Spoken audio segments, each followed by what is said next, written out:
Okay, this video features my little Blade mQX quadcopter that I have got the bind and fly version, and so I bound that to my DX5E. Some modifications on the Blade mQX. It comes with carbon fiber booms, or at least fiberglass booms. Those have long since busted, and now I'm using just this 1/8 inch by 1/8 inch aluminum square tubing that I can get at Ace for like a buck for a foot, and I use just a few inches for one of the booms.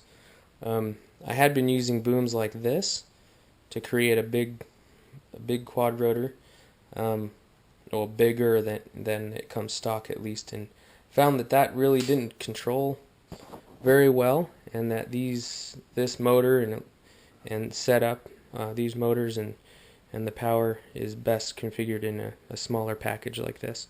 And so for flying at night, I've got some LEDs up front that I can see from the top or from the bottom.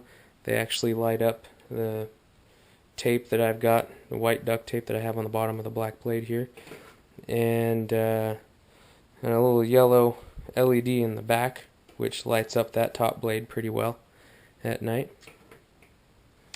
And I found that that's pretty much all I need to fly it at night. I fly in the plus formation. I know most people fly in the X formation, but I found that the plus formation was a little bit more nimble. I don't know if that's just me. The difference was kind of hard to tell, but I felt like that was a little bit more nimble and a little more acrobatic maybe. You can do some flips and rolls with this if you've got enough airspace to do it.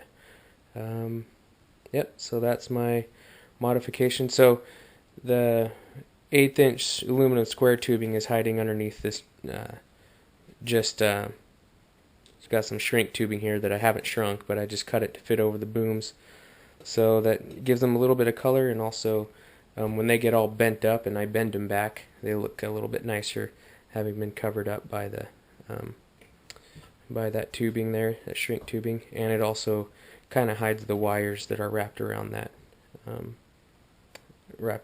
boom. I also I ditched the enclosure for this circuit board a long time ago and never used it since, and I also ditched the motor housings that sort of go over the motor here. Found that was not necessary, so took that off to kind of save on weight too.